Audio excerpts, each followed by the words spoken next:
Hello বন্ধুরা, কেমন আছেন সবাই? সকালবেলা চা নিয়ে চলে এসেছি, রান্নাও শুরু করে দিয়েছি। শাক ভাজা, ডাল, কুমড়ো ভাজা, আলু পটলের দম। আলুর অনেক দাম, ওই জন্য আলু পটলের দম করেছি আজকে, আর আলু ভাতে করিনি।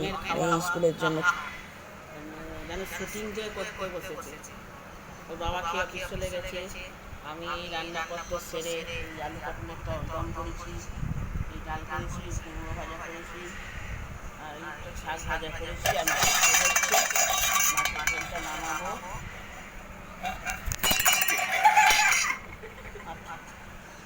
মাছের ঝোল করবো। হাত থেকে পড়ে গেল। মাছের ঝোলটা ওই রান্নাঘরেই আছে, এখনো আনিনি ঘর থেকে।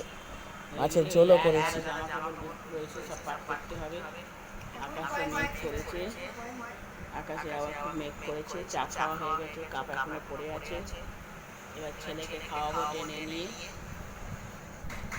এই ছেলের ভাত মাখা হয়ে গেছে, নিয়ে যাই। ও টিভির ঘরে বসে টিভি দেখছে, ওই ঘরে নিয়ে গিয়ে খাওয়াবো।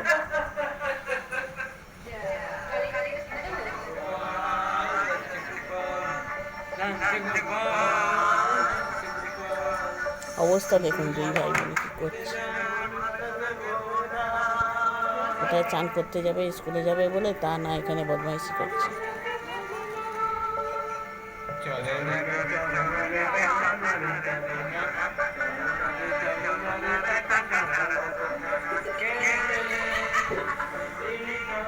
কি গরম পড়েছে, সারা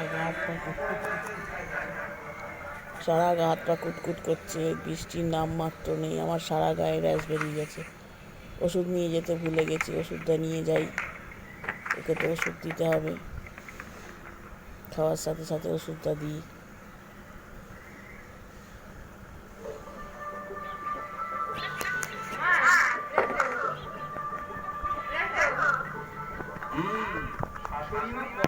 সকালে এবার চান করে চলে এসেছি, ছেলেকেও চান করিয়ে দিয়েছি। ছেলে চান করে এসে বিছনায় শুয়ে শুয়ে গান গাইছে। আমি এই জামা কাপড়গুলো এই ফাঁকে পাট করে নিই। আজ একটু তাড়াতাড়ি হয়ে গেছে, কারণ আজকে জল আসেনি কলে, বাথরুমেই সবাই চান করবে, ওই জন্য তাড়াতাড়ি করে নিয়েছি। ছেলেকেও করিয়ে দিয়েছি, দিয়ে ছেলে গান করছে, আর আমি এই জামা কাপড়গুলো পাট করব। কালকে ঠোঁটটায় আমার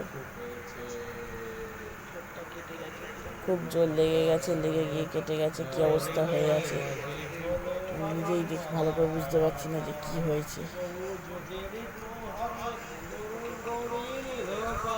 ছেলে মেঝেতে শুয়ে গান গাইছিল, আর আমি উপর করে দেখতে গেছিলাম যে কি কি কোথায় ও একলা শুয়ে গান করছে কিনা। ব্যাস খাটটার ওই যে ওই জায়গাটা দেখা যাচ্ছে, সাইডটা রয়েছে, ওইখানটা লেগে গেছে ধাঁই করে।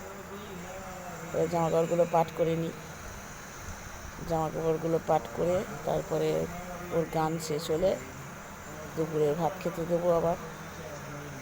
এখন বাজে বেলা প্রায় 2টো বাজতে যায়, এখন চলছে। খাইয়ে দাইয়ে আবার কখন শোবে তার ঠিক নেই।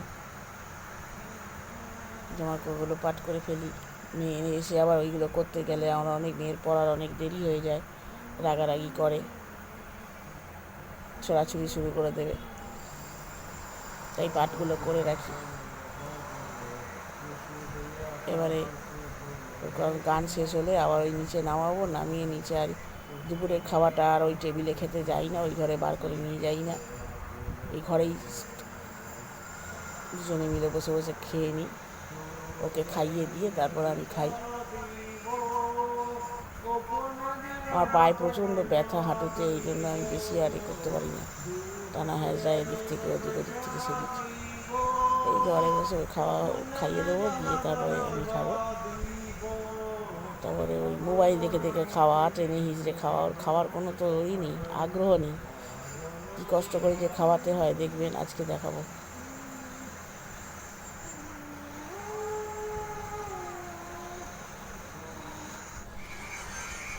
খাবার নিয়ে চলে এসেছি খাওয়াতে, দেখুন কতবার টানতে হবে সেটা দেখুন, কত রকমের বাহানা। উনি মোবাইল দেখতে থাকবেন, আমাকে ওকে টেনে টেনে খাওয়াতে হবে। ভাত উনি কিছুতেই নিজে হাতে খাবে না,